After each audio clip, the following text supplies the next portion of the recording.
how to uninstall Zenless Zone 0 on PC. So let's start this video. In this video, I'm simply going to tell you to how to delete that folder or that particular game from your PC. So firstly, we just need to understand that to delete this game, what we need to do is simply click on your home screen of your PC.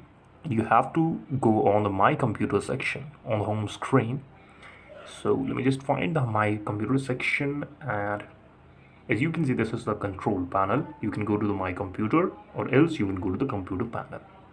From here, I will click on the program option and uninstall program. Here on the list, you can see all the applications such as Google Chrome and other important files.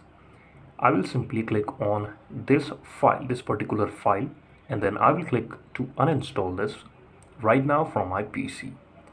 Just after doing this, this application or this file will be uninstalled from my laptop, and then I cannot use it.